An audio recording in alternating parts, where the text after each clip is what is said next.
Hi ನಮಸ್ತೆ ಎಲ್ರಿಗೂ ಹೇಗಿದ್ದೀರಾ? ವೆಲ್ಕಮ್ ಟು ಮಾಹಿತಿ ಯೂಟ್ಯೂಬ್ ಚಾನಲ್. ಮಾಹಿತಿ ಯೂಟ್ಯೂಬ್ ಚಾನಲ್ನ ಮತ್ತೊಂದು ವಿಡಿಯೋಗೆ ಸ್ವಾಗತ. ನಾನಿವತ್ತು ನಿಮಗೆ ತಿಳಿಸೋಕೆ ಬಂದಿರೋ ವಿಷಯ ಏನಪ್ಪ ಅಂದರೆ 2026ರ ಮೇ ತಿಂಗಳಿನಲ್ಲಿ ಗ್ರಹ ಗೋಚಾರ ಫಲಿತಾಂಶ ನಿಮ್ಮ ರಾಶಿಯವರಿಗೆ ಅಂದರೆ ತುಲಾ ರಾಶಿಯವರಿಗೆ ಯಾವ ರೀತಿಯ ಬದಲಾವಣೆಯನ್ನು ತರಲಿದೆ, ಈ ಸಮಯದಲ್ಲಿ ಯಾವ ರೀತಿಯ ಎಚ್ಚರಿಕೆಯ ಜೊತೆ ನೀವು ಮುಂದುವರಿಯಬೇಕು. ಬುಧನು ಈ ಸಮಯದಲ್ಲಿ ಮೇಷರಾಶಿಯಲ್ಲಿ ತನ್ನ ಸಂಚಾರವನ್ನು ಮಾಡುತ್ತಿದ್ದಾನೆ. ಹಾಗಾಗಿ ನೀವು ಯಾವ ರೀತಿಯ ಎಚ್ಚರಿಕೆ ನಿರ್ಧಾರವನ್ನು ಯಾವ ಕ್ಷೇತ್ರದಲ್ಲಿ ವಹಿಸಿದರೆ ಅತ್ಯಂತ ಹೆಚ್ಚಿನ ಶುಭ ಫಲಿತಾಂಶವನ್ನು ಪಡೆಯಬಹುದು ಎಂಬುದನ್ನು ಈಗ ನೋಡೋಣ. ಅದಕ್ಕಿಂತ ಮುಂಚೆ ಯಾರೇನೂ ಚಾನಲ್ಗೆ ಸಬ್ಸ್ಕ್ರೈಬ್ ಮಾಡ್ಕೊಂಡಿಲ್ಲ, ಚಾನಲ್ಗೆ ಸಬ್ಸ್ಕ್ರೈಬ್ ಮಾಡ್ಕೊಳ್ಳಿ. ವಿಡಿಯೋಗೊಂದು ಲೈಕ್ ಮಾಡೋದನ್ನ ಮರ್ತಿದ್ರೆ ವಿಡಿಯೋಗೊಂದು ಲೈಕ್ ಮಾಡಿ. ಹಾಗೆ ಈ ವಿಡಿಯೋನ ನಿಮ್ಮ ಕುಟುಂಬದವರಿಗೆ, ಸ್ನೇಹಿತರಿಗೆ ಮತ್ತು ಎಲ್ಲ ರಾಶಿಗೆ ಸೇರಿದ ವ್ಯಕ್ತಿಗಳಿಗೆ ಶೇರ್ ಮಾಡಿ ಮಾಹಿತಿನ ತಿಳಿಸ್ಕೊಡಿ. ಹಾಗೆ ಇವತ್ತಿನ ವಿಡಿಯೋ ಕಮೆಂಟ್ ಬಾಕ್ಸ್ನಲ್ಲಿ ಬುಧಾದಿತ್ಯಾಯ ನಮಃ, ಮಹಾಲಕ್ಷ್ಮೀ ನಮಃ ಎಂಬ ಕಮೆಂಟ್ ಮಾಡಿ. ಇದರಿಂದಾಗಿ ನೀವು ಅತ್ಯಂತ ಹೆಚ್ಚಿನ ಶುಭ ಫಲಿತಾಂಶವನ್ನು ಕೂಡ ಪಡೆಯಬಹುದಾಗಿದೆ.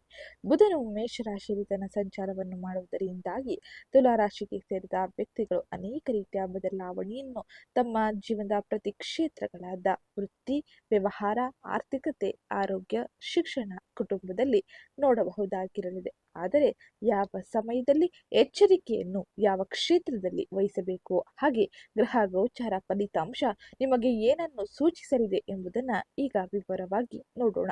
ಹಾಗೆ ಈ ವಿಡಿಯೋ ಕೊನೆಯಲ್ಲಿ ಕೆಲವು ಸರಳ ಜ್ಯೋತಿಷ್ಯ ಪರಿಹಾರವನ್ನು ತಿಳಿಸಲಾಗಿದೆ. ಇದನ್ನು ಅನುಸರಿಸುವುದರಿಂದಾಗಿ ಅತ್ಯಂತ ಹೆಚ್ಚಿನ ಶುಭ ಫಲಿತಾಂಶವನ್ನು ಹಾಗೆ ಸಕಾರಾತ್ಮಕ ಬದಲಾವಣೆಯನ್ನು ಪ್ರತಿ ಕ್ಷೇತ್ರದಲ್ಲೂ ಕೂಡ ನೋಡಬಹುದಾಗಿರಲಿದೆ. ವೈದಿಕ ಜ್ಯೋತಿಷ್ಯದಲ್ಲಿ ಬುಧ ಗ್ರಹವು ಬುದ್ಧಿಶಕ್ತಿ, ತರ್ಕ, ಮಾತು, ವ್ಯವಹಾರ, ಶಿಕ್ಷಣ, ನಿರ್ಧಾರ ತೆಗೆದುಕೊಳ್ಳುವ ಸಾಮರ್ಥ್ಯದ ಸೂಚಕವೆಂದು ಪರಿಗಣಿಸಲಾಗುತ್ತದೆ. ಈಗ ಮೇಷರಾಶಿಯಲ್ಲಿ ಬುಧನ ಸಂಚಾರ ಹಾಗೆ ಅದರ ಪ್ರಭಾವ ಹೇಗಿರಲಿದೆ ಎಂದು ನೋಡೋಣ. ತುಲಾ ರಾಶಿಯವರಿಗೆ ಬುಧನ ಸಂಚಾರವು ತಮ್ಮ ಮದುವೆಯ ಮತ್ತು ಪಾಲುದಾರಿಕೆಯ 7ನೇ ಮನೆಯಲ್ಲಿ ನಡೆಯುತ್ತಿದೆ. ಇದು ನಿಮ್ಮ ಸಂಗಾತಿಯ ಮನೆ. ಆದ್ದರಿಂದ ನಿಮ್ಮ ಸಂಬಂಧದಲ್ಲಿ ಸಂವಹನವು ಬಹಳ ಮುಖ್ಯವಾದ ಪಾತ್ರವನ್ನು ವಹಿಸುತ್ತದೆ. ಬುಧ ಗ್ರಹವು ನಿಮ್ಮ ಉನ್ನತ ಶಿಕ್ಷಣ, ತಂದೆ ಅಥವಾ ತಾಯಿಯ ವ್ಯಕ್ತಿತ್ವ, ನಿಮ್ಮ ಭಾಗ್ಯ, ಅದೃಷ್ಟ, ದೀರ್ಘಕಾಲದ ಪ್ರಯಾಣಗಳ 9ನೇ ಮನೆಯನ್ನು ಆಳುತ್ತದೆ. ಆದ್ದರಿಂದ ಈ ಸಂಚಾರದ ಸಮಯದಲ್ಲಿ ನಿಮ್ಮ ಅದೃಷ್ಟ ನಿಮ್ಮ ಸಂಗಾತಿಯ ಕೈಯಲ್ಲಿದೆ. ನೀವು ಏನನ್ನಾದರೂ ನಿರ್ಧರಿಸುವ ಮೊದಲು ಅವರ ಸಮಾಲೋಚನೆಯನ್ನು ಪಡೆದು ಮುಂದುವರಿಯಿರಿ, ಏಕೆಂದರೆ ನಿಮ್ಮ ಸಂಗಾತಿ ನಿಮ್ಮನ್ನು ರಕ್ಷಿಸಲು ಸಹಾಯ ಮಾಡುತ್ತಾರೆ. ಇದು ನಿಮ್ಮ 12ನೇ ಮನೆಯಾದ ಉನ್ನತ ಸ್ವಪ್ರಜ್ಞೆ ಮತ್ತು ನಿಮ್ಮ ಖರ್ಚು ನಷ್ಟಗಳನ್ನು ಸಹ ಆಳುತ್ತದೆ. ಆದ್ದರಿಂದ ನಿಮ್ಮ ಸಂಗಾತಿಯ ಆರೋಗ್ಯದ ಬಗ್ಗೆ ಜಾಗರೂಕರಾಗಿ ಇರಬೇಕಾಗಿರಲಿದೆ. ಬುಧವು ನಿಮ್ಮ ಮೊದಲ ಮನೆಯನ್ನು 7ನೇ ಅಂಶದಿಂದ ನೋಡುತ್ತಿದ್ದಾನೆ. ಆದ್ದರಿಂದ ನಿಮ್ಮ ಖರ್ಚುಗಳು ಕಡಿಮೆ ಮಾಡಲು ಈ ಸಮಯದಲ್ಲಿ ನೀವು ಬಯಸಲಿದ್ದೀರಿ. ಮೇಷರಾಶಿಯಲ್ಲಿ ಬುಧನ ಸಂಚಾರದ ಸಮಯದಲ್ಲಿ ನಿಮ್ಮ ವ್ಯಕ್ತಿತ್ವದ ಸಂತೋಷದ ಮೇಲೆ ಅಥವಾ ನಿಮ್ಮ ಸಂಗಾತಿಗೆ ಸಂಬಂಧಿಸಿದ ವಿಷಯಗಳ ಮೇಲೆ ನೀವು ಭಾರಿ ಖರ್ಚನ್ನು ಮಾಡುವ ಸಾಧ್ಯತೆ ಇರಲಿದೆ. ಹಾಗೆ ಈ ಸಮಯದಲ್ಲಿ ಬುಧನ ಅನುಗ್ರಹಕ್ಕಾಗಿ ನಿಮ್ಮ ಮಲಗುವ ಕೋಣೆಯಲ್ಲಿ ಒಳಾಂಗಣದಲ್ಲಿ ಸಸ್ಯವನ್ನು ಪೋಷಿಸಿ. ಇದರಿಂದಾಗಿ ಅತ್ಯಂತ ಹೆಚ್ಚಿನ ಶುಭ ಫಲಿತಾಂಶವು ನಿಮಗೆ ಸಿಗಲಿದೆ. ಇದು ಬುಧನ ಸಂಚಾರದಿಂದಾಗಿ ಪ್ರಮುಖವಾಗಿ ನೀವು ನೋಡುವ ಬದಲಾವಣೆಯಾಗಿದ್ದು, ಇನ್ನು ಶನಿಯ ಸಂಚಾರದ ಪರಿಣಾಮ ಈ ಪ್ರಸ್ತುತ ಸಮಯದಲ್ಲಿ ನಿಮ್ಮ ಮೇಲೆ ಯಾವ ರೀತಿಯ ಪರಿಣಾಮವನ್ನು ಬೀರಲಿದೆ ಎಂದು ನೋಡೋಣ. ನವಗ್ರಹಗಳಲ್ಲಿ ಶನಿಯನ್ನು ನ್ಯಾಯದ ದೇವರು ಎಂದು ಕರೆಯಲಾಗುತ್ತದೆ. ಕರ್ಮಕ್ಕೆ ತಕ್ಕ ಪ್ರತಿಫಲವನ್ನು ನೀಡುವ ಶನಿ ಅತ್ಯಂತ ನಿಧಾನವಾಗಿ ಸಂಚಾರ ಮಾಡುವ ಗ್ರಹವಾಗಿದೆ. ಒಂದು ನಿರ್ದಿಷ್ಟ ಅವಧಿಯಲ್ಲಿ ರಾಶಿ ಬದಲಾಯಿಸುವ ಶನಿ ಈ ಸಮಯದಲ್ಲಿ ನಿಮ್ಮ ರಾಶಿಯಲ್ಲಿ ಉತ್ತಮ ಸ್ಥಿತಿಯಲ್ಲಿ ಇದ್ದರೆ ನೀವು ಸಂಪತ್ತು, ಸೌಕರ್ಯ, ವೃತ್ತಿ, ಪ್ರಗತಿ, ಹಾಗೆ ಉದ್ಯೋಗ, ಕುಟುಂಬದಲ್ಲಿ ಸಂತೋಷವನ್ನು ಪಡೆದುಕೊಳ್ಳಲಿದ್ದೀರಿ. ಅದರಲ್ಲೂ ಕೂಡ ತುಲಾ ರಾಶಿಯವರಿಗೆ ಶನಿಯ ಸಂಚಾರವು ಅದ್ಭುತವಾಗಿರಲಿದೆ. ತುಲಾ ರಾಶಿಯವರ 6ನೇ ಮನೆಯಲ್ಲಿ ಶನಿಯ ಸಂಚಾರ ಇರುವುದರಿಂದಾಗಿ ಈ ಸಮಯದಲ್ಲಿ ಉತ್ತಮ ಫಲಿತಾಂಶವು ಸಿಗಲಿದೆ. ಈ ಸಮಯದಲ್ಲಿ ನಿಮ್ಮ ಶತ್ರುಗಳ ಮೇಲೆ ನೀವು ವಿಜಯವನ್ನು ಸಾಧಿಸಲಿದ್ದೀರಿ. ಶನಿದೇವನು ನಿಮಗೆ ಅನೇಕ ರೀತಿಯ ಅವಕಾಶಗಳನ್ನು ನೀಡಲಿದ್ದಾನೆ. ಉದ್ಯೋಗದಲ್ಲಿ ಗೌರವ ಹಾಗೂ ಯಶಸ್ಸು ನಿಮ್ಮದಾಗಲಿದೆ. ಹಾಗೆಯೇ ಸಾಲ, ರೋಗ ಮತ್ತು ವಿವಾದಗಳಂತಹ ಕಠಿಣ ಸಮಸ್ಯೆಗಳನ್ನು ಎದುರಿಸುವ ಬುದ್ಧಿವಂತಿಕೆಯನ್ನು ಶನಿ ನಿಮಗೆ ಕರುಣಿಸಲಿದ್ದಾನೆ. ನಿಮ್ಮ ಪರಿಶ್ರಮಕ್ಕೆ ಅದ್ಭುತ ಯಶಸ್ಸು ಸಿಗಲಿದೆ. ಜೊತೆಗೆ ಇದು ನಿಮ್ಮ ಆದಾಯದಲ್ಲಿ ಹೆಚ್ಚಳವನ್ನು, ಆರ್ಥಿಕ ಸಮೃದ್ಧಿಯನ್ನು ಜೀವನದಲ್ಲಿ ನೋಡುವಂತೆ ಮಾಡಲಿದೆ. ಇದು ಶನಿಯ ಸಂಚಾರದಿಂದಾಗಿ ಪ್ರಮುಖವಾಗಿ ನೀವು ನೋಡುವ ಬದಲಾವಣೆಯಾಗಿದ್ದು, ಇನ್ನ ಮುಂದಿನದ್ದಾಗಿ ಸೂರ್ಯನ ಸಂಚಾರದ ಪರಿಣಾಮ ಈ ಪ್ರಸ್ತುತ ಸಮಯದಲ್ಲಿ ಹೇಗಿರಲಿದೆ ಎಂದು ನೋಡೋಣ. ಸೂರ್ಯನು ಪ್ರಸ್ತುತ ಸಮಯದಲ್ಲಿ ಮೇಷರಾಶಿಯಲ್ಲಿ ತನ್ನ ಸಂಚಾರವನ್ನು ಮಾಡುತ್ತಿದ್ದಾನೆ. ಮೇಷರಾಶಿಯಲ್ಲಿ ಸೂರ್ಯನ ಸಂಚಾರವು ಜೀವನದಲ್ಲಿ ಸಂತೋಷ, ಪ್ರಗತಿಯನ್ನು ಸೂಚಿಸುತ್ತದೆ. ಈ ಸಮಯವನ್ನು ಆತ್ಮವಿಶ್ವಾಸವನ್ನು ಬಲಪಡಿಸಲು, ನಿರ್ಧಾರ ತೆಗೆದುಕೊಳ್ಳುವ ಸಾಮರ್ಥ್ಯವನ್ನು ಹೆಚ್ಚಿಸಲು ಹಾಗೆ ಹೊಸ ಕಾರ್ಯಗಳನ್ನು ಪ್ರಾರಂಭಿಸಲು ಅತ್ಯಂತ ಶುಭವೆಂದು ಹೇಳಲಾಗುತ್ತದೆ. ಈ ಸಮಯದಲ್ಲಿ ಸೂರ್ಯನ ಸಂಚಾರದಿಂದಾಗಿ ನೀವು ಅನೇಕ ರೀತಿಯ ಬದಲಾವಣೆಯನ್ನು ಜೀವನದ ಪ್ರತಿ ಕ್ಷೇತ್ರದಲ್ಲೂ ನೋಡಬಹುದಾಗಿದ್ದು, ಸೂರ್ಯನು ತುಲಾ ರಾಶಿಯವರ ಜಾತಕದ 11ನೇ ಮನೆಯ ಅಧಿಪತಿಯಾಗಿದ್ದು, ಮೇಷರಾಶಿಯಲ್ಲಿ ಸೂರ್ಯನ ಸಂಚಾರದ ಸಮಯದಲ್ಲಿ ಅದು ನಿಮ್ಮ ರಾಶಿಚಕ್ರ ಚಿಹ್ನೆಯಿಂದ 7ನೇ ಮನೆಯಲ್ಲಿ ತನ್ನ ಪ್ರಭಾವವನ್ನು ಬೀರಲಿದೆ. ಈ ಮನೆಯಲ್ಲಿ ಸೂರ್ಯನ ಸಂಚಾರವು ನೀವು ಕೆಲವು ವಿಷಯಗಳಲ್ಲಿ, ವಿಶೇಷವಾಗಿ ಮದುವೆ, ಪಾಲುದಾರಿಕೆ ಸಂಬಂಧಿಸಿದಂತಹ ವಿಷಯಗಳಲ್ಲಿ ಜಾಗರೂಕತೆಯನ್ನು ವಹಿಸಬೇಕಾಗಿರಲಿದೆ. ಈ ಸಮಯದಲ್ಲಿ ನಿಮ್ಮ ವೈಯಕ್ತಿಕ ಜೀವನದಲ್ಲಿ ಉದ್ವಿಗ್ನತೆ ಹಾಗೆ ವ್ಯತ್ಯಾಸಗಳು ಹೆಚ್ಚಾಗಲಿದೆ.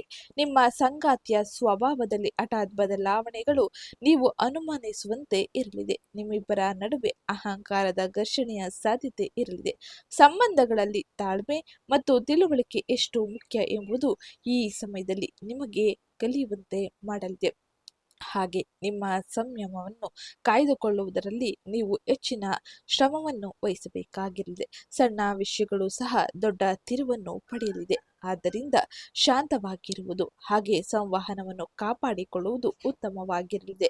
ಆದಾಗ್ಯೂ ಈ ಪ್ರಸ್ತುತ ಸಮಯದಲ್ಲಿ ವೈಯಕ್ತಿಕ ಜೀವನದಲ್ಲಿ ಎಚ್ಚರಿಕೆ ಅಗತ್ಯವಿದ್ದರೂ ಈ ಸಂಚಾರವು ವ್ಯವಹಾರ ಮತ್ತು ವೃತ್ತಿ ಕ್ಷೇತ್ರದಲ್ಲಿ ಅತ್ಯಂತ ಶುಭವೆಂದು ಪರಿಗಣಿಸಲಾಗುತ್ತದೆ. ಈ ಸಮಯವು ವ್ಯವಹಾರದಲ್ಲಿ ತೊಡಗಿರುವ ಜನರಿಗೆ ಅನಿರೀಕ್ಷಿತ ಯಶಸ್ಸನ್ನು ತಂದುಕೊಡಲಿದೆ. ನಿಮ್ಮ ಪ್ರಯತ್ನಗಳು ಫಲ ನೀಡಲಿದೆ. ಹಾಗೆ ನಿಮ್ಮ ವ್ಯವಹಾರವನ್ನು ಹೊಸ ಎತ್ತರಕ್ಕೆ ಕೊಂಡೊಯ್ಯಲಿದೆ.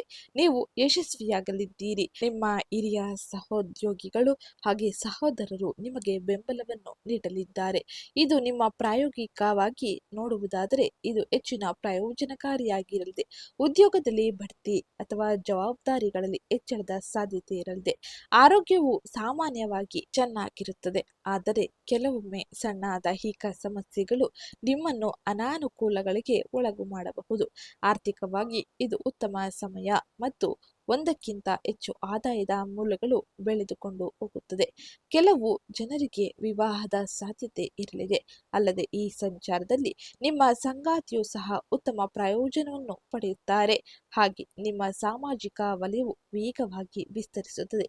ನಿಮ್ಮ ಸಂಪರ್ಕಗಳು ಹಾಗೆ ಸಂಬಂಧಗಳು ಭವಿಷ್ಯದಲ್ಲಿ ನಿಮಗೆ ಉತ್ತಮ ಪ್ರಯೋಜನವನ್ನು ತರಲಿದೆ. ಹಾಗೆ ಈ ಸಮಯದಲ್ಲಿ ಸೂರ್ಯನ ಸಂಚಾರದ ಋಣಾತ್ಮಕ ಪರಿಣಾಮವನ್ನು ಕಡಿಮೆ ಮಾಡಲು, ಸಕಾರಾತ್ಮಕ ಫಲಿತಾಂಶವನ್ನು ಶಕ್ತಿಯನ್ನು ಹೆಚ್ಚಿಸಲು ಪ್ರತಿದಿನ ಬೆಳಗ್ಗೆ ಸೂರ್ಯೋದಯಕ್ಕೆ ಮುಂಚಿತವಾಗಿ ಎದ್ದು ಸಸ್ಯಗಳು ಮತ್ತು ಮರಗಳಿಗೆ ಕೆಂಪು ಹೂಗಳಿಂದ ನೀರು ಅರ್ಪಿಸುವುದು ಅತಿ ಮುಖ್ಯವಾಗಿರಲಿದೆ. ಇದರಿಂದಾಗಿ ಶುಭ ಫಲಿತಾಂಶವು ನಿಮ್ಮದಾಗಲಿದೆ. ಇನ್ನು ವೃಷಭ ರಾಶಿಯಲ್ಲಿ ಈ ಸಮಯದಲ್ಲಿ ಶುಕ್ರನ ಸಂಚಾರದ ಪರಿಣಾಮ ನಿಮ್ಮ ಜೀವನದಲ್ಲಿ ಹೇಗಿರಲಿದೆ ಎಂದು ನೋಡೋಣ. ವೈದಿಕ ಜ್ಯೋತಿಷ್ಯ ಶಾಸ್ತ್ರದ ಪ್ರಕಾರ ಸೌಂದರ್ಯ ಮತ್ತು ಸಂಪತ್ತಿನ ಸೂಚಕನಾದ ಶುಕ್ರನು ಒಂದು ನಿರ್ದಿಷ್ಟ ಮಧ್ಯಂತರದ ನಂತರ ರಾಶಿಚಕ್ರ ಬದಲಾಯಿಸುತ್ತಾನೆ. ಹಾಗೆ ಈ ಘಟನೆಯು ಎಲ್ಲ ರಾಶಿಯವರ ಮೇಲೆ ಪ್ರಭಾವವನ್ನು ಬೀರಲಿದೆ. ಹಾಗೆ ಈ ಸಮಯದಲ್ಲಿ ತುಲಾ ರಾಶಿಯವರಿಗೆ ಶುಕ್ರನ ಸಂಚಾರದ ಪರಿಣಾಮ ಹೇಗಿರಲಿದೆ ಎಂದು ತಿಳಿಯುವುದಾದರೆ, ತುಲಾ ರಾಶಿಯ ವ್ಯಕ್ತಿಗಳು ತಮ್ಮ ಉದ್ಯೋಗ ಮತ್ತು ವ್ಯವಹಾರ ಉದ್ಯಮಗಳಲ್ಲಿ ಹಠಾತ್ ಲಾಭದ ಅವಕಾಶಗಳನ್ನು ಎದುರಿಸಬಹುದು. ನಿಮ್ಮ ಸಾಮರ್ಥ್ಯವನ್ನು ಪ್ರದರ್ಶಿಸಲು ಇದು ನಿಮಗೆ ಅತ್ಯುತ್ತಮ ಸಮಯವಾಗಿರಲಿದೆ.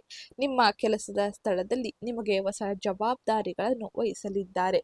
ಸಂಬಂಧಗಳು ಸುಧಾರಣೆಯನ್ನು ಕಾಣಲಿದೆ. ನಿರ್ದಿಷ್ಟವಾಗಿ ಹೇಳುವುದಾದರೆ, ನಿಮ್ಮ ಅತ್ತೆ ಮಾವಂದಿರೊಂದಿಗೆ ನಿಮ್ಮ ಬಾಂಧವ್ಯವು ಹೆಚ್ಚು ಉತ್ತಮವಾಗಿರಲಿದೆ. ಕುಟುಂಬ ಕೂಟಗಳಲ್ಲಿ ಭಾಗವಹಿಸಲಿದ್ದೀರಿ. ಹಾಗೆ ನಿಮ್ಮ ಅವಕಾಶಗಳು ನಿಮಗೆ ಹೆಚ್ಚಿನ ಗೌರವವನ್ನು ತಂದುಕೊಡಲಿದೆ. ಇದು ಪ್ರೀತಿ ಪಾತ್ರರೊಂದಿಗೆ ಹಾಗೆ ನಿಮ್ಮ ಮೇಲಾಧಿಕಾರಿಗಳೊಂದಿಗೆ ಸಂಬಂಧವನ್ನು ಮತ್ತಷ್ಟು ಬಲಪಡಿಸಲಿದೆ. ಹಾಗೆ ಈ ಸಮಯದಲ್ಲಿ ಮಾಲವ್ಯ ರಾಜಯೋಗದ ಪರಿಣಾಮದಿಂದಾಗಿ ಉತ್ತಮ ರೀತಿಯ ಬದಲಾವಣೆಯನ್ನು ಪ್ರತಿ ಕ್ಷೇತ್ರದಲ್ಲೂ ನೀವು ನೋಡಬಹುದಾಗಿರಲಿದೆ. ಇನ್ನು ಮಿಥುನ ರಾಶಿಯಲ್ಲಿ ಗುರುವಿನ ಸಂಚಾರದ ಪರಿಣಾಮ ಹೇಗಿರಲಿದೆ ಎಂದು ತಿಳಿಯೋಣ. ಮಿಥುನ ರಾಶಿಯಲ್ಲಿ ಗುರು ನೇರ ಸಂಚಾರವನ್ನು ಮಾಡುವುದರಿಂದಾಗಿ ಈ ಸಮಯದಲ್ಲಿ ತುಲಾ ರಾಶಿಯವರು ಅತ್ಯಂತ ಹೆಚ್ಚಿನ ಶುಭ ಫಲಿತಾಂಶವನ್ನು ನಿರೀಕ್ಷಿಸಬಹುದಾಗಿರಲಿದೆ. ನವಗ್ರಹಗಳಲ್ಲಿ ಅತ್ಯಂತ ಶುಭ ಗ್ರಹವಾಗಿರುವ ಗುರುವು ಸುಖ, ಸಮೃದ್ಧಿ, ಸಂಪತ್ತನ್ನು ಕರುಣಿಸುವ ಗ್ರಹ ಎಂದು ಹೇಳಲಾಗುತ್ತದೆ.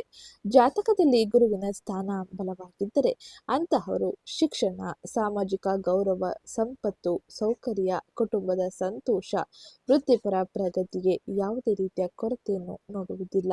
ಹಾಗೆ ಈ ಸಮಯದಲ್ಲಿ ತುಲಾ ರಾಶಿಯ 9ನೇ ಮನೆಯಲ್ಲಿ ಗುರು ನೇರ ಸಂಚಾರವನ್ನು ಮಾಡುವುದರಿಂದಾಗಿ ಇದು ನಿಮಗೆ ಮಿಶ್ರ ಫಲಿತಾಂಶವನ್ನು ನೀಡಲಿದೆ. ಈ ಸಮಯದಲ್ಲಿ ನೀವಂದುಕೊಂಡ ಕಾರ್ಯಗಳು ಸಮಯಕ್ಕೆ ಸರಿಯಾಗಿ ಪೂರ್ಣಗೊಳ್ಳಲಿದೆ.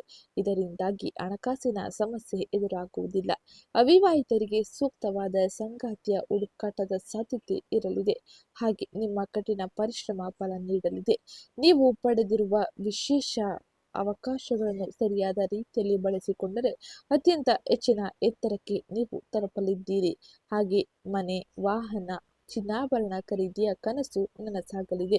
ತುಲಾ ರಾಶಿಯವರಿಗೆ ಗುರುವಿನ ಅನುಗ್ರಹದಿಂದಾಗಿ ಅತಿ ಹೆಚ್ಚು ಶುಭ ಫಲಿತಾಂಶಗಳು ದೊರೆಯಲಿದೆ. ಇದು ಪ್ರಮುಖವಾಗಿ ಗ್ರಹ ಸಂಚಾರದಿಂದಾಗಿ ಆಗಿರುವ ಪ್ರಮುಖ ಬದಲಾವಣೆಗಳಾಗಿದ್ದು, ಈಗ ಈ ಎಲ್ಲ ಗ್ರಹ ಸಂಚಾರವು ಒಟ್ಟಾರೆಯಾಗಿ ನಿಮ್ಮ ಉದ್ಯೋಗ, ಆರ್ಥಿಕತೆ, ಆರೋಗ್ಯ, ಶಿಕ್ಷಣ, ಕುಟುಂಬ ಹಾಗೆ ಇನ್ನಿತರ ಕ್ಷೇತ್ರಗಳ ಮೇಲೆ ಯಾವ ಸಮಯದಲ್ಲಿ ಯಾವ ರೀತಿಯಲ್ಲಿ ಪ್ರಭಾವವನ್ನು ಬೀರಲಿದೆ ಎಂಬುದನ್ನು ಈಗ ವಿವರವಾಗಿ ನೋಡೋಣ. ಜೊತೆಗೆ ಇವತ್ತಿನ ವಿಡಿಯೋ ಕೊನೆಯಲ್ಲಿ ಕೆಲವು ಸರಳ ಜ್ಯೋತಿಷ ಪರಿಹಾರವನ್ನು ಸೂಚಿಸಲಾಗಿದೆ. ಅದನ್ನು ಅನುಸರಿಸುವುದು ನಿಮಗೆ ಅತ್ಯಂತ ಹೆಚ್ಚಿನ ಶುಭದಾಯಕವಾಗಿರಲಿದೆ. ಅದಕ್ಕಿಂತ ಮುಂಚೆ ಯಾರೇನೂ ಚಾನಲ್ಗೆ ಸಬ್ಸ್ಕ್ರೈಬ್ ಮಾಡ್ಕೊಂಡಿಲ್ಲ, ಚಾನಲ್ಗೆ ಸಬ್ಸ್ಕ್ರೈಬ್ ಮಾಡ್ಕೊಳ್ಳಿ. ವಿಡಿಯೋಗೊಂದು ಲೈಕ್ ಮಾಡೋದನ್ನ ಮರಿಬೇಡಿ. ಹಾಗೆ ಈ ವಿಡಿಯೋನ ನಿಮ್ಮ ಕುಟುಂಬದವರಿಗೆ, ಸ್ನೇಹಿತರಿಗೆ ಮತ್ತು ಇಲ್ಲಿ ಹೇಳಿರುವ ತುಲಾ ರಾಶಿಗೆ ಸೇರಿದ ವ್ಯಕ್ತಿಗಳಿಗೆ ಶೇರ್ ಮಾಡಿ ಮಾಹಿತಿನ ತಿಳಿಸ್ಕೊಡಿ. ಉದ್ಯೋಗ ಮತ್ತು ವೃತ್ತಿ ಕ್ಷೇತ್ರದಲ್ಲಿ ಈ ಪ್ರಸ್ತುತ ಸಮಯದ ಗ್ರಹ ಗೋಚಾರ ಫಲಿತಾಂಶ ಏನನ್ನು ಸೂಚಿಸಲಿದೆ ಎಂಬುದನ್ನು ತಿಳಿಯೋಣ. ಈ ಸಮಯದಲ್ಲಿ ಗ್ರಹಗಳ ಸಂಚಾರವು ಉದ್ಯೋಗಸ್ಥ ವೃತ್ತಿಪರರಿಗೆ ಅಪಾರ ಪ್ರಾಬಲ್ಯವನ್ನು ನೀಡಲಿದೆ. 6ನೇ ಮನೆಯು ಸೇವೆಯ ಮತ್ತು ಉದ್ಯೋಗದ ಮನೆಯಾಗಿದ್ದು, ಇಲ್ಲಿ ಯೋಗಕಾರಕ ಶನಿ ಮತ್ತು ಮಂಗಳನ ಸಂಯೋಗದಿಂದಾಗಿ ಕಚೇರಿಯಲ್ಲಿ ಎಲ್ಲರೂ ನಿಮ್ಮ ದೃಢ ನಿಶ್ಚಯ ಮತ್ತು ಕಾರ್ಯಕ್ಷಮತೆಯಿಂದ ಬೆರಗಾಗುತ್ತಾರೆ. ಹಾಗೆ ಸ್ಥಗಿತಗೊಂಡಿದ್ದ ಅಥವಾ ಸಂಕೀರ್ಣವಾದ ಪ್ರಾಜೆಕ್ಟ್ಗಳು ಪೂರ್ಣಗೊಳಿಸುವಲ್ಲಿ ನೀವು ಮುಂಚೂಣಿಯಲ್ಲಿ ಇರಲಿದ್ದೀರಿ. ನಿಮ್ಮ ವಿರುದ್ಧ ಪಿತೂರಿಯನ್ನು ನಡೆಸುವವರು ಸಹ ಈ ಸಮಯದಲ್ಲಿ ನಿಮ್ಮ ಎದುರು ತಲೆಬಾಗಲಿದ್ದಾರೆ. ಹಾಗೆ ಈ ಸಮಯದಲ್ಲಿ 11ನೇ ಮನೆ ಅಧಿಪತಿಯಾದ ಸೂರ್ಯನು ಮೇಷರಾಶಿಯಲ್ಲಿ, ಅಂದರೆ ನಿಮ್ಮ 7ನೇ ಮನೆಯಲ್ಲಿ ಉಚ್ಚನಾಗಿರುವುದರಿಂದಾಗಿ ಕೆಲಸದ ಸ್ಥಳದಲ್ಲಿ ನಿಮ್ಮ ಪ್ರಾಬಲ್ಯ ಪ್ರಭಾವ ಇನ್ನಷ್ಟು ಹೆಚ್ಚಾಗಲಿದೆ. ಉನ್ನತ ಅಧಿಕಾರಿಗಳಿಂದ ನಿಮಗೆ ಸಂಪೂರ್ಣ ಬೆಂಬಲ ಸಿಗಲಿದೆ. ಹಾಗೆ ಈ ಸಮಯದಲ್ಲಿ ನೀವು 9ನೇ ಮನೆ ಅಧಿಪತಿಯಾಗಿರುವ ಭಾಗ್ಯಾಧಿಪತಿ ಬುಧನು ಅದೃಷ್ಟಕ್ಕಿಂತ ನಿಮ್ಮ ಕಠಿಣ ಪರಿಶ್ರಮಕ್ಕೆ ಹೆಚ್ಚಿನ ಫಲಿತಾಂಶವನ್ನು ನೀಡಲಿದ್ದಾನೆ. ಈ ಸಮಯದಲ್ಲಿ ನಿಮ್ಮನ್ನು ರಕ್ಷಿಸಲಿದ್ದಾನೆ. ಹಾಗೆ ಇತರರ ವಿಚಾರಗಳಲ್ಲಿ ಹಸ್ತಕ್ಷೇಪ ಮಾಡದೆ ನಿಮ್ಮ ಕೆಲಸದತ್ತ ಗಮನ ಹರಿಸಿ ಉತ್ತಮ ರೀತಿಯಲ್ಲಿ ಕಾರ್ಯನಿರ್ವಹಿಸುವುದು ಬಹು ಮುಖ್ಯವಾಗಿರಲಿದೆ. ಇದರಿಂದಾಗಿ ಉದ್ಯೋಗ ಕ್ಷೇತ್ರದಲ್ಲಿ ಬಡ್ತಿ ಅಥವಾ ಉನ್ನತ ಗೌರವವನ್ನು ಪಡೆಯುವುದು ಖಚಿತವಾಗಿರಲಿದೆ. ಒಟ್ಟಾರೆಯಾಗಿ ಈ ಪ್ರಸ್ತುತ ಸಮಯದಲ್ಲಿ ಗ್ರಹ ಗೋಚಾರ ಫಲಿತಾಂಶ ನಿಮಗೆ ಹೆಚ್ಚಿನ ಬದಲಾವಣೆಯನ್ನು ಹಾಗೆ ಗೌರವ ಮನ್ನಣೆಯನ್ನು ನಿಮ್ಮ ಉದ್ಯೋಗ ಕ್ಷೇತ್ರದಲ್ಲಿ ತಂದುಕೊಡಲಿದೆ. ಇನ್ನ ಮುಂದಿನದ್ದಾಗಿ ಹಣಕಾಸಿನ ವಿಚಾರದಲ್ಲಿ ಈ ಸಮಯದಲ್ಲಿ ಗ್ರಹ ಸಂಚಾರದ ಪರಿಣಾಮ ಹೇಗಿರಲಿದೆ ಎಂದು ತಿಳಿಯೋಣ. ಆರ್ಥಿಕವಾಗಿ ಈ ಪ್ರಸ್ತುತ ಸಮಯದಲ್ಲಿ ನಿಮ್ಮ ಆರ್ಥಿಕ ಪರಿಸ್ಥಿತಿ ಗಮನಾರ್ಹ ಪ್ರಗತಿಯನ್ನು ದಾಖಲಿಸುತ್ತದೆ. ಎರಡನೇ ಧನಾಧಿಪತಿ ಮಂಗಳ 6ನೇ ಮನೆಯಲ್ಲಿ ಈ ಪ್ರಸ್ತುತ ಸಮಯದಲ್ಲಿ ತನ್ನ ಸಂಚಾರವನ್ನು ಮಾಡುವುದರಿಂದಾಗಿ ಇದು ಋಣದ ಸ್ಥಾನದಲ್ಲಿರಲಿದೆ. ಹಳೆಯ ಸಾಲಗಳನ್ನು ತೀರಿಸಲು ಹಾಗೆ ನಿಮ್ಮ ಮಾರ್ಗಗಳನ್ನು ಕಂಡುಕೊಳ್ಳಲು ನಿಮಗೆ ಹೆಚ್ಚಿನ ಅವಕಾಶಗಳು ಸಿಗಲಿದೆ. ನೀವು ಸ್ವಲ್ಪ ಕಟ್ಟುನಿಟ್ಟಾಗಿ ವರ್ತಿಸಿದರೆ ಇತರರಿಗೆ ನೀಡಿದ ಹಣವು ವಸೂಲಿಯಾಗಲಿದೆ. ಕೈ ಸಾಲವು ನಿಮಗೆ ಮರುಪಾವತಿಯಾಗಲಿದೆ. ಹಾಗೆ ಉಚ್ಚ ಸೂರ್ಯನು ನಿಮ್ಮ ಲಗ್ನದ ಮೇಲೆ ನೇರ ದೃಷ್ಟಿ ಬೀರುವುದರಿಂದಾಗಿ ಆತನು 11ನೇ ಲಾಭಾಧಿಪತಿಯಾಗಿರುವುದರಿಂದಾಗಿ ಸಂಪತ್ತಿನ ಅನಿರೀಕ್ಷಿತ ಅರಿವನ್ನು ಖಚಿತಪಡಿಸುತ್ತಾನೆ. ಇದರಿಂದಾಗಿ ನೀವು ಹೆಚ್ಚಿನ ಆರ್ಥಿಕ ಲಾಭವನ್ನು ಉತ್ತಮ ರೀತಿಯ ಬದಲಾವಣೆಯನ್ನು ಆರ್ಥಿಕ ವ್ಯವಹಾರಗಳಲ್ಲಿ ಕಾಣಬಹುದಾಗಿರಲಿದೆ. ಹಾಗೆ ಇದಲ್ಲದೆ ನೀವು ಈ ಪ್ರಸ್ತುತ ಸಮಯದಲ್ಲಿ ನಿಮ್ಮ ಲಗ್ನಾಧಿಪತಿ ಶುಕ್ರನು 8ನೇ ಮನೆಯಲ್ಲಿ ತನ್ನ ಸ್ವಂತ ರಾಶಿಯಲ್ಲಿ ಚಲಿಸುವುದರಿಂದಾಗಿ ನಿಮ್ಮ ಜೀವನ ಸಂಗಾತಿಯ ಮೂಲಕ ಅಥವಾ ವಿಮಾ ಪಿತ್ರಾರ್ಜಿತ ಆಸ್ತಿಗಳ ರೂಪದಲ್ಲಿ ಹಠಾತ್ ಆರ್ಥಿಕ ಲಾಭವನ್ನು ಪಡೆಯಲಿದ್ದೀರಿ. ಇದರಿಂದಾಗಿ ಹೆಚ್ಚು ಸಂತೋಷದಿಂದ ಆರ್ಥಿಕ ವ್ಯವಹಾರಗಳನ್ನು ಮುಂದುವರಿಸಿಕೊಂಡು ಹೋಗಿ ಹಾಗೆ ನಿಮ್ಮ ಕೆಲಸದಲ್ಲಿ ಹೆಚ್ಚಿನ ಉತ್ಸಾಹವನ್ನು ತೋರಲಿದ್ದೀರಿ. ಇದು ಪ್ರಮುಖವಾಗಿ ನೀವು ಆರ್ಥಿಕ ವ್ಯವಹಾರಗಳಲ್ಲಿ ನೋಡುವ ಬದಲಾವಣೆಗಳಾಗಿದ್ದು, ಇನ್ನು ಮುಂದಿನದ್ದಾಗಿ ಆರೋಗ್ಯಕ್ಕೆ ಸಂಬಂಧಿಸಿದಂತೆ ತುಲಾ ರಾಶಿಗೆ ಸೇರಿದ ವ್ಯಕ್ತಿಗಳು ಯಾವ ರೀತಿಯ ಎಚ್ಚರಿಕೆಯ ಜೊತೆ ಮುಂದುವರಿಯಬೇಕು ಎಂಬುದನ್ನು ತಿಳಿಯೋಣ. ಅದಕ್ಕಿಂತ ಮುಂಚೆ ಯಾರೇನೂ ಚಾನಲ್ಗೆ ಸಬ್ಸ್ಕ್ರೈಬ್ ಮಾಡ್ಕೊಂಡಿಲ್ಲ, ಚಾನಲ್ಗೆ ಸಬ್ಸ್ಕ್ರೈಬ್ ಮಾಡ್ಕೊಳ್ಳಿ. ವಿಡಿಯೋಗೊಂದು ಲೈಕ್ ಮಾಡೋದನ್ನ ಮರ್ತಿದ್ರೆ ವಿಡಿಯೋಗೊಂದು ಲೈಕ್ ಮಾಡಿ. ಹಾಗೆ ಈ ವಿಡಿಯೋನ ನಿಮ್ಮ ಕುಟುಂಬದವರಿಗೆ, ಸ್ನೇಹಿತರಿಗೆ ಮತ್ತು ತುಲಾ ರಾಶಿಗೆ ಸೇರಿದ ವ್ಯಕ್ತಿಗಳಿಗೆ ಶೇರ್ ಮಾಡಿ ಮಾಹಿತಿನ ತಿಳಿಸ್ಕೊಡಿ. ಇವತ್ತಿನ ವಿಡಿಯೋ ಕಮೆಂಟ್ ಬಾಕ್ಸ್ನಲ್ಲಿ ಬುಧಾದಿತ್ಯಾಯ ನಮಃ ಎಂಬ ಕಮೆಂಟ್ ಮಾಡಿ. ಆರೋಗ್ಯಕ್ಕೆ ಸಂಬಂಧಿಸಿದಂತೆ ತುಲಾ ರಾಶಿಗೆ ಸೇರಿದ ವ್ಯಕ್ತಿಗಳಿಗೆ ಈ ಪ್ರಸ್ತುತ ಸಮಯದಲ್ಲಿ 6ನೇ ಮನೆಯಲ್ಲಿ ಶನಿ ಮತ್ತು ಮಂಗಳನ ಪ್ರಭಾವದಿಂದಾಗಿ ತಮ್ಮ ಆರೋಗ್ಯವನ್ನು ನಿರ್ಲಕ್ಷಿಸದೇ ಇರುವಂತೆ ಸೂಚಿಸಲಾಗುತ್ತದೆ. ಹಳೆಯ ಕಾಯಿಲೆಗಳು ಗುಣಪಡಿಸಲು ನೀವು ಸರಿಯಾದ ಔಷಧಿಯನ್ನು ಕಂಡುಕೊಳ್ಳಬೇಕಾಗಿರಲಿದೆ. ಅತಿಯಾದ ಉಷ್ಣತೆ, ಹೊಟ್ಟೆಯಲ್ಲಿ ಉರಿ ಅಥವಾ ಸ್ನಾಯು ನೋವುಗಳನ್ನು ನೀವು ಈ ಸಮಯದಲ್ಲಿ ಕಾಣಲಿದ್ದೀರಿ. ಇದರಿಂದಾಗಿ ಬಳಲುವ ಸಾಧ್ಯತೆ ಅಧಿಕವಾಗಿರಲಿದೆ. ನಿಮ್ಮ ಲಗ್ನಾಧಿಪತಿ ಶುಕ್ರನು 8ನೇ ಮನೆಯಲ್ಲಿ ತನ್ನ ಸ್ವಂತ ರಾಶಿಯಲ್ಲಿ ತನ್ನ ಸಂಚಾರವನ್ನು ಮಾಡುವುದರಿಂದಾಗಿ ನಿಮಗೆ ಇದು ಅಪಾರ ರಕ್ಷಣೆಯನ್ನು ನೀಡುತ್ತದೆ. ಹಾಗೆ ಆಯುಷ್ಯವನ್ನು ಹೆಚ್ಚಿಸುತ್ತದೆ. ಅಂದಾಗ್ಯೂ 7ನೇ ಮನೆಯಲ್ಲಿ ಉಚ್ಚ ಸೂರ್ಯನ ನೇರ ದೃಷ್ಟಿಯು ನಿಮ್ಮ ಲಗ್ನದ ಮೇಲೆ ಬೀಳುವುದರಿಂದಾಗಿ ನಿಮ್ಮ ಕೋಪ ಮತ್ತು ರಕ್ತದೊತ್ತಡ ಹೆಚ್ಚಾಗುವ ಸಾಧ್ಯತೆಯೂ ಕೂಡ ಇರಲಿದೆ. ಇದನ್ನು ನಿಯಂತ್ರಿಸಿಕೊಳ್ಳುವುದು ಬಹು ಮುಖ್ಯವಾಗಿದ್ದು, ಹಾಗೆ ನೀರನ್ನು ಅತಿಯಾಗಿ ಕುಡಿಯುವುದು ಉತ್ತಮವಾಗಿರಲಿದೆ. ಹಾಗೆ ನಿಮ್ಮ ಕಣ್ಣುಗಳು, ನಿಮ್ಮ ಮೂತ್ರಪಿಂಡಗಳ ಬಗ್ಗೆ ಕಾಳಜಿ ವಹಿಸುವುದು ಸೂಕ್ತವಾಗಿರಲಿದೆ. ಇದು ಆರೋಗ್ಯದಲ್ಲಿ ಪ್ರಮುಖವಾಗಿ ನೀವು ನೋಡುವ ಬದಲಾವಣೆಯಾಗಿದ್ದು, ಇನ್ನು ಮುಂದಿನದ್ದಾಗಿ ಕುಟುಂಬ ಮತ್ತು ವೈಯಕ್ತಿಕ ಸಂಬಂಧಗಳು ಈ ಸಮಯದಲ್ಲಿ ಹೇಗಿರಲಿದೆ ಎಂದು ನೋಡೋಣ. 7ನೇ ಮನೆಯಲ್ಲಿ ಸಂಗಾತಿಯ ಮನೆಯಲ್ಲಿ ಉಚ್ಚ ಸೂರ್ಯ ಮತ್ತು 6ನೇ ಮನೆಯಲ್ಲಿ ಶತ್ರುಗಳ ಮನೆಯಲ್ಲಿ 7ನೇ ಮನೆ ಅಧಿಪತಿಯಾದ ಮಂಗಳನು ಇರುವುದರಿಂದಾಗಿ ನಿಮ್ಮ ವೈಯಕ್ತಿಕ ಜೀವನದಲ್ಲಿ ತೀವ್ರವಾದ ಅಹಂಕಾರದ ಘರ್ಷಣೆಗಳು ಮತ್ತು ಅಧಿಕಾರಕ್ಕಾಗಿ ಹೋರಾಟ ಉಂಟಾಗಬಹುದು. ನಾನು ಹೇಳಿದ್ದನ್ನೇ ನೀನು ಕೇಳಬೇಕು ಎಂಬ ನಿಮ್ಮ ವರ್ತನೆಯು ಗಂಡ ಹೆಂಡತಿಯ ನಡುವೆ ತಪ್ಪು ಗ್ರಹಿಕೆಗೆ ಕಾರಣವಾಗಲಿದೆ. ಹಾಗೆ ಈ ಸಮಯದಲ್ಲಿ ಒಬ್ಬರಿಗೊಬ್ಬರು ಸ್ಪೇಸ್ ಕೊಡುವುದು ಬಹು ಮುಖ್ಯವಾಗಿರಲಿದೆ. 9ನೇ ಮನೆಯಲ್ಲಿ ಗುರುವಿನ ಸಂಚಾರವು ನಿಮ್ಮ ತಂದೆಯಿಂದ ಬೆಂಬಲವನ್ನು ಒದಗಿಸಲಿದೆ. ಹಾಗೆ ಈ ಸಮಯದಲ್ಲಿ ಶುಕ್ರನು 8ನೇ ಮನೆಯಲ್ಲಿ ತನ್ನ ಸಂಚಾರವನ್ನು ಮಾಡುವುದರಿಂದಾಗಿ ನಿಮ್ಮ ಜೀವನ ಸಂಗಾತಿಯೊಂದಿಗಿನ ದೈಹಿಕ ಅನ್ಯೋನ್ಯತೆಯು ಹೆಚ್ಚಿಸುತ್ತದೆ. ಹಾಗೆ ಹಳೆಯ ಜಗಳಗಳನ್ನು ಬಗೆಹರಿಸಲು ಹೆಚ್ಚಿನ ಅವಕಾಶಗಳು ಸಿಗಲಿದೆ. ಹಾಗೆ ಪ್ರಣಯಭರಿತ ವಾತಾವರಣವನ್ನು ಸೃಷ್ಟಿಸಲಿದೆ. 5ನೇ ಮನೆಯಲ್ಲಿರುವ ರಾಹು ಕೆಲವೊಮ್ಮೆ ನಿಮ್ಮ ಮಕ್ಕಳ ಭವಿಷ್ಯದ ಬಗ್ಗೆ ಅನಗತ್ಯ ಆತಂಕವನ್ನು ಉಂಟು ಮಾಡಬಹುದಾಗಿರಲಿದೆ. ಇದು ಕುಟುಂಬ ಮತ್ತು ಸಂಬಂಧಗಳಲ್ಲಿ ಪ್ರಮುಖವಾಗಿ ನೀವು ನೋಡುವ ಬದಲಾವಣೆಯಾಗಿದ್ದು, ಇನ್ನು ಸ್ವ ಉದ್ಯೋಗ ವ್ಯಾಪಾರವನ್ನು ಮಾಡುತ್ತಿರುವ ತುಲಾ ರಾಶಿಗೆ ಸೇರಿದ ವ್ಯಕ್ತಿಗಳು ಯಾವ ರೀತಿಯ ಬದಲಾವಣೆಯನ್ನು ತಮ್ಮ ಜೀವನದಲ್ಲಿ ನೋಡಲಿದ್ದಾರೆ ಎಂದು ನೋಡೋಣ. ವ್ಯಾಪಾರ ಮಾಲೀಕರಿಗೆ ಇದನ್ನು ಬೂಮ್ ಪೀರಿಯಡ್ ಎಂದು ಪರಿಗಣಿಸಲಾಗುತ್ತದೆ. 11ನೇ ಲಾಭಾಧಿಪತಿಯಾದ ಸೂರ್ಯ 7ನೇ ಮನೆಯಲ್ಲಿ ವ್ಯಾಪಾರದ ಮನೆಯಲ್ಲಿ ಉಚ್ಚ ಸ್ಥಿತಿಯಲ್ಲಿ ಇರುವುದರಿಂದಾಗಿ ಭಾರಿ ಅದೃಷ್ಟದ ಸಂಕೇತ ಇದಾಗಿರಲಿದೆ. ಇದು ನಿಮ್ಮ ಸರ್ಕಾರಿ ಟೆಂಡರ್ಗಳು, ಕ್ಲೈಂಟ್ಗಳು ಅಥವಾ ಬಹುರಾಷ್ಟ್ರೀಯ ಕಂಪನಿಗಳಿಂದ ದೊಡ್ಡ ಗುತ್ತಿಗೆಗಳನ್ನು ತರುತ್ತದೆ. ಹಾಗೆ ನಿಮ್ಮ ಬ್ರ್ಯಾಂಡ್ ಇಮೇಜ್ 10 ಪಟ್ಟು ಗುಣಿಸಲ್ಪಡುತ್ತದೆ. ಆದಾಗ್ಯೂ ಒಂದು ಸಣ್ಣ ಎಚ್ಚರಿಕೆ ಏನೆಂದರೆ 7ನೇ ವ್ಯಾಪಾರಾಧಿಪತಿ ಮಂಗಳನು 6ನೇ ಮನೆಯಲ್ಲಿ ರೋಗ ವಿವಾದಗಳ ಮನೆಯಲ್ಲಿ ಇರುವುದರಿಂದಾಗಿ ಲಾಭದ ಹಂಚಿಕೆಗೆ ಸಂಬಂಧಿಸಿದಂತೆ ವ್ಯಾಪಾರದಲ್ಲಿ ಇರುವವರು ಪಾಲುದಾರರೊಂದಿಗೆ ಭಿನ್ನಾಭಿಪ್ರಾಯಗಳನ್ನು ಉಂಟು ಮಾಡಿಕೊಳ್ಳಬಹುದು.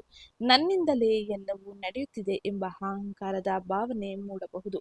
ಇದನ್ನು ನೀವು ನಿಯಂತ್ರಣದಲ್ಲಿಟ್ಟುಕೊಂಡರೆ ನಿಮ್ಮ ವ್ಯಾಪಾರವು ಅಡೆತಡೆ ಇಲ್ಲದೆ ಸಾಗಲಿದೆ. ಇದರಿಂದಾಗಿ ಉತ್ತಮ ಲಾಭ, ಆರ್ಥಿಕ ವ್ಯವಹಾರಗಳು ನಿಮಗೆ ಹೆಚ್ಚಿನ ಶುಭ ಸುದ್ದಿಯನ್ನು ನೀಡಲಿದೆ. ಇನ್ನು ಮುಂದಿನದ್ದಾಗಿ ಶಿಕ್ಷಣ ಕ್ಷೇತ್ರಕ್ಕೆ ಸಂಬಂಧಿಸಿದಂತೆ ತುಲಾ ರಾಶಿಗೆ ಸೇರಿದ ವಿದ್ಯಾರ್ಥಿಗಳು ಯಾವ ಗ್ರಹ ಸಂಚಾರದ ಬಲವನ್ನು ಪಡೆಯಲಿದ್ದಾರೆ, ಯಾವ ಸಮಯದಲ್ಲಿ ಎಚ್ಚರಿಕೆಯನ್ನು ವಹಿಸಬೇಕು ಎಂಬುದನ್ನು ಈಗ ತಿಳಿಯೋಣ. ನಿಮ್ಮ 5ನೇ ಮನೆ ಅಧಿಪತಿ ವಿದ್ಯಾಧಿಪತಿ ಶನಿಯು 6ನೇ ಮನೆಯಲ್ಲಿ ಇರುವುದರಿಂದಾಗಿ 9ನೇ ಮನೆ ಅಧಿಪತಿ ಬುಧನು ಈ ಸಮಯದಲ್ಲಿ ನೀಚ ಸ್ಥಿತಿಯಲ್ಲಿ ಇರುವುದರಿಂದಾಗಿ ಹೊಸ ಶೈಕ್ಷಣಿಕ ವರ್ಷದ ಆರಂಭದಲ್ಲಿ ನೀವು ಅಧ್ಯಯನದಲ್ಲಿ ತೀವ್ರ ಪೈಪೋಟಿಯನ್ನು ಎದುರಿಸಲಿದ್ದೀರಿ. ಆದಾಗ್ಯೂ 6ನೇ ಮನೆಯಲ್ಲಿ ಸ್ಪರ್ಧಾತ್ಮಕ ಪರೀಕ್ಷೆಯನ್ನು ಆಳುವುದರಿಂದಾಗಿ ಹಗಲು ರಾತ್ರಿ ಕಷ್ಟಪಟ್ಟು ಓದುವವರು ಮಾತ್ರ ಈ ಸಮಯದಲ್ಲಿ ಹೆಚ್ಚಿನ ಯಶಸ್ಸನ್ನು ಸಾಧಿಸಬಹುದಾಗಿರಲಿದೆ. ನೀವು ಸೋಮಾರಿತನವನ್ನು ಬದಿಗೊತ್ತಿ ಸರಿಯಾದ ಯೋಜನೆಗಳನ್ನು ರೂಪಿಸಿ ಅಧ್ಯಯನ ಮಾಡುವುದು ಈ ಸಮಯದಲ್ಲಿ ಅತಿ ಮುಖ್ಯವಾಗಿರಲಿದೆ.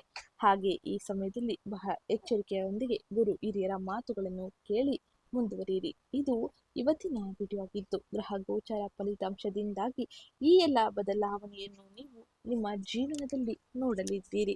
ಹಾಗೆ ಈ ಸಮಯದಲ್ಲಿ ನೀವು ಮಾಡಬೇಕಾದ ಪ್ರಮುಖ ಸರಳ ಜ್ಯೋತಿಷ್ಯ ಪರಿಹಾರವು ಯಾವುದು ಎಂದು ನೋಡೋಣ. ಯಾವ ಕಾರಣಕ್ಕಾಗಿ ಈ ಸರಳ ಜ್ಯೋತಿಷ್ಯ ಪರಿಹಾರವನ್ನು ಅನುಸರಿಸಬೇಕು ಎಂಬುದನ್ನು ತಿಳಿಯೋದಕ್ಕಿಂತ ಮುಂಚೆ ಯಾರೇನೋ ಚಾನಲ್ಗೆ ಸಬ್ಸ್ಕ್ರೈಬ್ ಮಾಡ್ಕೊಂಡಿಲ್ಲ, ಚಾನಲ್ಗೆ ಸಬ್ಸ್ಕ್ರೈಬ್ ಮಾಡ್ಕೊಳ್ಳಿ. ವಿಡಿಯೋಗೊಂದು ಲೈಕ್ ಮಾಡೋದನ್ನ ಮರಿಬೇಡಿ. 7ನೇ ಮನೆಯಲ್ಲಿ ಉಚ್ಚ ಸೂರ್ಯನಿಂದ ಉಂಟಾಗುವ ಅಹಂಕಾರದ ಘರ್ಷಣೆಯನ್ನು ಕಡಿಮೆ ಮಾಡಲು ಹಾಗೆ 6ನೇ ಮನೆಯಲ್ಲಿರುವ ಗ್ರಹಗಳ ಸಂಪೂರ್ಣ ಶುಭ ಫಲಿತಾಂಶವನ್ನು ಪಡೆಯಲು ಈ ಪ್ರಸ್ತುತ ಸಮಯದಲ್ಲಿ ಈ ಕೆಲ ಸರಳ ಜ್ಯೋತಿಷ್ಯ ಪರಿಹಾರವನ್ನು ಅನುಸರಿಸುವುದು ಬಹು ಮುಖ್ಯವಾಗಿರಲಿದೆ. ಮೊದಲನೇದಾಗಿ ನಿಮ್ಮ ವೈಯಕ್ತಿಕ ಜೀವನದಲ್ಲಿ ಅಹಂಕಾರದ ಘರ್ಷಣೆಯನ್ನು ಕಡಿಮೆ ಮಾಡಲು ಪ್ರತಿದಿನ ಬೆಳಗ್ಗೆ ಸೂರ್ಯದೇವನಿಗೆ ಅರ್ಘ್ಯವನ್ನು ಅರ್ಪಿಸುವುದು ಹಾಗೆ ನಿಮ್ಮ ತಂದೆ ತಾಯಿಯ ಆಶೀರ್ವಾದವನ್ನು ಪಡೆಯುವುದು ಬಹು ಮುಖ್ಯವಾಗಿರಲಿದೆ. ಎರಡನೇದಾಗಿ ಮಹಾಲಕ್ಷ್ಮಿಯ ಆರಾಧನೆಯಾಗಿರಲಿದೆ. ನಿಮ್ಮ ಲಗ್ನಾಧಿಪತಿ ಶುಕ್ರನು ಈ ಸಮಯದಲ್ಲಿ ಸ್ಥಿರಗೊಳಿಸುವುದಕ್ಕಾಗಿ 8ನೇ ಮನೆಯಲ್ಲಿ ಇರುವ ಅಡೆತಡೆಗಳನ್ನು ದೂರ ಮಾಡಲು ಶುಕ್ರವಾರದಂದು ಕನಕದರ ಸ್ತೋತ್ರವನ್ನು ಪಠಿಸುವುದು ಅಥವಾ ಆಲಿಸುವುದು, ಲಕ್ಷ್ಮೀ ದೇವಿಯನ್ನು ಪೂಜಿಸುವುದು ನಿಮಗೆ ಅತ್ಯಂತ ಹೆಚ್ಚಿನ ಶುಭದಾಯಕವಾಗಿರಲಿದೆ. ಇನ್ನು ಕೊನೆಯ ಸರಳ ಜ್ಯೋತಿಷ್ಯ ಪರಿಹಾರವೇನೆಂದರೆ ಹನುಮಾನ್ ಚಾಲಿಸವನ್ನು ಪಠಿಸುವುದು. 6ನೇ ಮನೆಯಲ್ಲಿರುವ ಮಂಗಳ ಮತ್ತು ಶನಿಯಿಂದ ಉಂಟಾಗುವ ಕೋಪ ಮತ್ತು ಆತುರದ ನಿಯಂತ್ರಣವನ್ನು ತಪ್ಪಿಸಲು ಈ ಪ್ರಸ್ತುತ ಸಮಯದಲ್ಲಿ ಮಂಗಳವಾರದ ದಿನ ಹನುಮಾನ್ ಚಾಲಿಸವನ್ನು ಪಠಿಸುವುದು ಅಥವಾ ಆಲಿಸುವುದು ನಿಮಗೆ ಸೂಕ್ತವಾಗಿರಲಿದೆ. ಇದು ಇವತ್ತಿನ ವಿಡಿಯೋ ಆಗಿದ್ದು, ವಿಡಿಯೋ ಇಷ್ಟ ಆಗಿದ್ದಲ್ಲಿ ವಿಡಿಯೋಗೊಂದು ಲೈಕ್ ಮಾಡಿ, ಚಾನಲ್ಗೆ ಸಬ್ಸ್ಕ್ರೈಬ್ ಮಾಡ್ಕೊಳ್ಳೋದನ್ನ ಮರಿಬೇಡಿ. ಹಾಗೆ ಈ ವಿಡಿಯೋನ ನಿಮ್ಮ ಕುಟುಂಬದವರಿಗೆ, ಸ್ನೇಹಿತರಿಗೆ ಮತ್ತು ತುಲಾ ರಾಶಿಗೆ ಸೇರಿದ ವ್ಯಕ್ತಿಗಳಿಗೆ ಶೇರ್ ಮಾಡಿ ಮಾಹಿತಿನ ತಿಳಿಸ್ಕೊಡಿ. ಹಾಗೆ ಇವತ್ತಿನ ವಿಡಿಯೋ ಕಮೆಂಟ್ ಬಾಕ್ಸ್ನಲ್ಲಿ ಓಂ ಬುಧಾದಿತ್ಯಾಯ ನಮಃ, ಮಹಾಲಕ್ಷ್ಮೀ ನಮಃ ಎಂಬ ಕಮೆಂಟ್ ಮಾಡಿ. ಇದರಿಂದಾಗಿ ಹೆಚ್ಚಿನ ಸಕಾರಾತ್ಮಕ ಬದಲಾವಣೆಯನ್ನು ನೀವು ನಿಮ್ಮ ಜೀವನದ ವಿವಿಧ ಕ್ಷೇತ್ರಗಳಲ್ಲಿ ಕಾಣಲು ಸಾಧ್ಯವಾಗಲಿದೆ.